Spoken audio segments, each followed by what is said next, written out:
amalan untuk menggapai surga. Tapi pagi ini mungkin hanya satu poin yang baru kita akan kaji, yaitu beribadah kepada Allah, ubudullah wahda wa la tusyriku billahi syai'an. Beribadah kepada Allah, mentauhidkannya dan tidak syirik.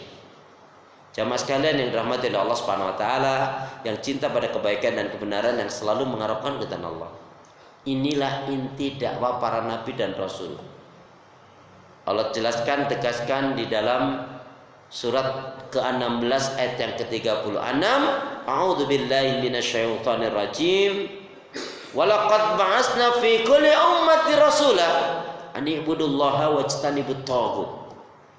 Sungguh telah kami utus pada tiap-tiap umat nabi dan rasul dengan membawa misi yang sama. Misinya satu saja, mengajak menyeru manusia beribadah kepada Allah, mentauhidkannya dan melepaskan belenggu kesyirikan.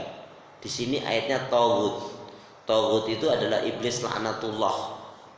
Taghut itu adalah para hakim-hakim yang tidak menerapkan adil, jujur, amanah, tidak menerapkan syariat Allah.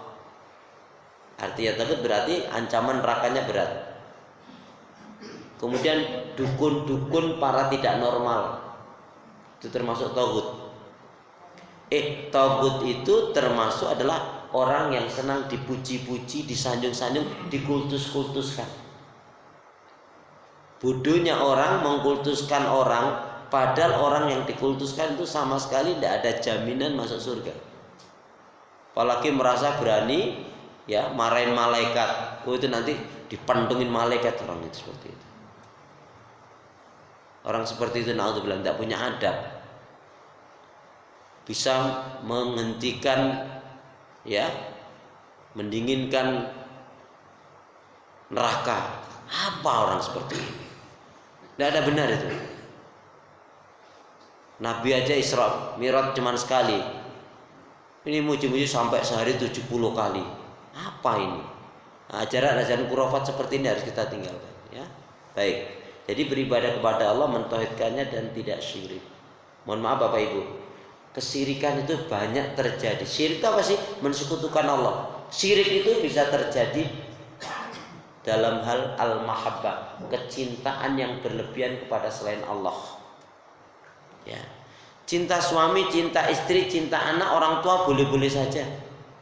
Bapak Ibu punya mobil baru, senang cinta dengan mobilnya itu boleh, tapi hanya sampai batas garasi, nggak boleh dimasukin ke dalam hati. Lagian nggak cukup lagi, kan gitu. Cintanya kepada seseorang, kepada benda lebih daripada Allah, ini bisa menjadikan syirik. Ya, ada orang yang pontang-panting mati-matian, ya, tapi bukan karena Allah cintanya, ada nilainya nanti. Syirik juga bisa terjadi dalam al-khauf, takut yang berlebihan kepada selain Allah. Atasannya memerintahkan sementara ini bertentangan. Waduh, kalau tidak saya jalankan ini nanti saya dipecat, saya kehilangan pekerjaan. Aduh, takut ini dan lain sebagainya. Sementara perintah atasan tadi menyalahi syariat Allah. Nah, ini bisa syirik karena la ta'ata li makhluqin fi ma'siyatil khaliq. Tidak ada ketaatan kepada siapapun dalam berbuat maksiat dan dosa. Kemudian kesyirikan itu bisa terjadi dalam hal yaitu ar-raja, harap cemasnya kepada selain Allah. Makanya biar kita nggak syirik, kita harus yakin seyakinnya as-salam, yang kasih keselamatan adalah Allah. Seperti Bapak Ibu panjenengan, kita pulang mudik itu mesti dalam perjalanan safar itu pasti kita ingin selamat. Nah, kita harus yakin yang kasih keselamatan adalah Allah. Ar-Razzaq, yang kasih rezeki adalah Allah. Maka nggak boleh kalau seorang mengatakan, wah aku nggak kerja di pabrik ini, mati dari dulu. Aduh, nggak tahu, aku nggak bisa nyekolahkan anak. Keliru kau. Pabrik, kantor, pasar itu hanya wasilah saja. Tapi Ar-Razzaq yang kasih rezeki adalah Allah. Nih, contohnya rezeki nggak saya jawab. Ini saya contohkan. Anggap yang saya pegang ini adalah roti atau kue. Sudah dipegang di tangan. Begitu mau dimakan, anaknya, cucunya minta. Kita kasih nggak? Berarti rezeki siapa? Nah, ini sudah dipegang aja lepas. Memang bukan rezeki untuk kita. Tapi kalau orang yang beriman yakin, tugas saya ikhtiar, doa, tawakal, minta kepada Allah. Makanya apa? Nggak boleh. Mohon maaf loh Bu, nggak boleh seorang istri mengatakan suamiku adalah segala-galanya. Nggak boleh. Karena memang yang segala-galanya hanya Allah, yang maha alim, yang maha pandai, yang maha sempurna, yang maha kuat adalah Allah Subhanahu wa taala. Ya, sebab kalau suami adalah segala-galanya, buktinya apa? Ketika suami meninggal, terputus dong semuanya. Enggak tuh. Berapa banyak kaum wanita yang suaminya meninggal, dia sehat-sehat aja, bahkan dia bisa mengembangkan ekonominya, bisnisnya. Kalau dia punya ilmu, dia bisa mengajarkan ilmunya. Yang ketika ada suami, dia bisa mengembangkan ilmunya, malahan mungkin dia makin sehat, pipinya aja makin tembem. Jadi memang keyakinan As-Salam yang kasih keselamatan Allah, Ar-Razzaq yang kasih rezeki adalah Allah, Asy-Syafi' yang kasih kesembuhan kesehatan adalah Allah, yang kuat, yang maha sempurna, yang maha pandai adalah, yang maha segala-galanya adalah Allah Subhanahu wa taala. Ketika keyakinan ini ada pada diri kita, insya Allah kita nggak akan jatuh dalam syirik. Kenapa? Bahaya sekali Rasul mengatakan, man mata wa lam yusyriku billahi syai'an dakhalal jannah wa man mata yusyriku billahi syai'an dakhalan nar. Al-Bukhari. Barang siapa yang dia mati dalam keadaan tidak musyrik, tidak mensekutukan dengan Allah, artinya mentauhidkan Allah, dakhalal jannah, maka baginya surga. Amin, gitu dong. Barang siapa yang dia mati musyrik, mensekutukan Allah dengan satu, maka baginya neraka. Nauzubillah. Ya. Jadi lepaskan kebergantungan kita kepada selain Allah. Lepaskan betul. Karena semua nggak akan terjadi kecuali atas kehendak Allah. Udah deh, kita bisa ke masjid ini Bapak Ibu bukan karena kita sehat, tapi karena rahmat Allah Subhanahu wa taala. Alhamdulillah loh Bapak Ibu, kita bersyukur. Kita ini bukan siapa-siapa tapi diberi hidayah oleh Allah. Contohnya Nabi Nuh, istri dan anaknya Nabi Nuh kafir dan ingkar. Padahal Nabi Nuh mengingatkan, mengajarkan dan mendoakan. Nabi Lut, istrinya kafir ingkar, menjadi pelopor lesbi, pendukung lesbi. Nabi Ibrahim, bapaknya, ayahnya kafir ingkar. Paman Rasulullah Abu Thalib yang mati-matian pontang-panting membela Nabi, tetapi membela bukan karena Nabi, tetapi karena keponakannya. Menjelang akhir kehidupannya diminta kul ya la ilaha illallah, paman katakan la ilaha illallah, bagimu surga, itu pun tak terucap. Ya, ini kan ngeri nih. Kita ini alhamdulillah Pak Bu, bukan siapa-siapa, kita keponakan Rasul juga enggak, tapi alhamdulillah Allah memberikan hidayah kepada kita.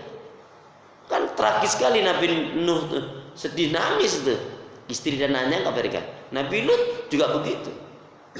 Siapa istrinya Nabi Lut? Bu Lut. Istrinya Nabi Lut adalah Bu Lut. Istrinya Nabi Nuh? Ya sudah. Orang ngerti jenenge itu aja.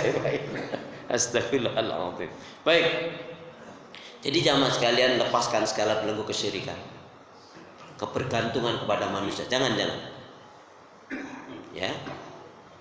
Baik, kemudian yang kedua adalah yaitu meninggalkan ucapan, perbuatan, keyakinan, ajaran tradisi nenek moyang yang bertentangan dengan hukum syariat Allah atau bertentangan dengan Al-Quran. Begini, dalam konteks hari ini, meninggalkan ucapan, perbuatan, keyakinan, ajaran tradisi nenek moyang itu kita terapkan walaupun itu ustadz, guru, syekh, kiai, ulama, profesor, doktor, apapun pendidikannya tinggi sekalipun katanya, tapi kalau ucapannya, pandangannya, pemikirannya bertentangan dengan Al-Quran, bertentangan dengan Islam, wajib kita tinggalkan.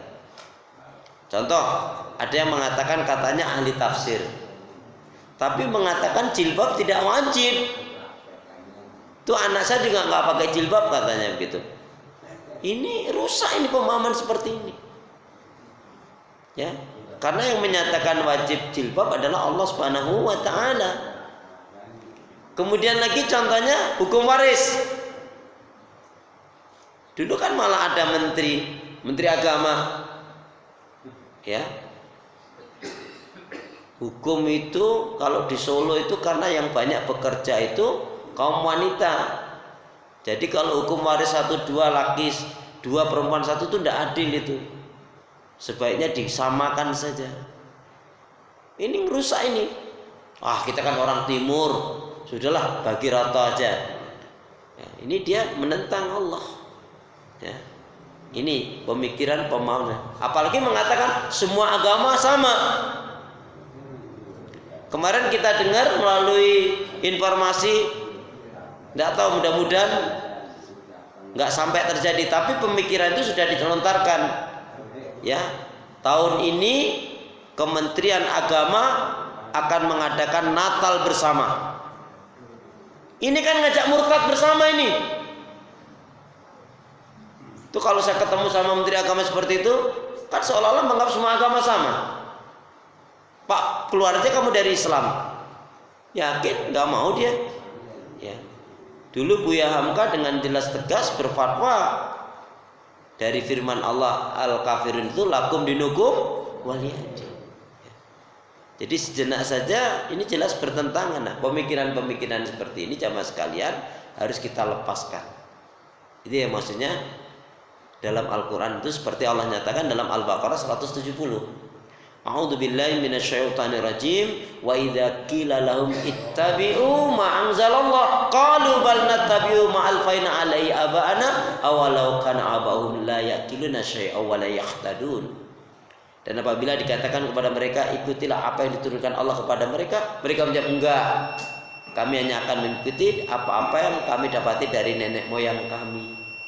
Ya, disangka oleh Allah, apakah akan mereka ikuti juga nenek moyang mereka yang nenek moyang mereka itu tidak mendapatkan petunjuk dan tidak berpikir dengan benar. Ya. Jadi itu yang kedua adalah lepaskan segala pemikiran pemahaman yang rusak. Ya, harus kembalikan kepada Al-Quran dan Sunnah, tentunya dengan sesuai pemahaman salafus shalih. Baik Bapak Ibu jamaah sekalian, ya sudah masuk ke syuruk. Saya beri kesempatan, mungkin ada yang mau bertanya di antara Bapak Ibu, monggo dari poin yang saya jelaskan tadi atau punya pertanyaan yang lain. Silakan, boleh.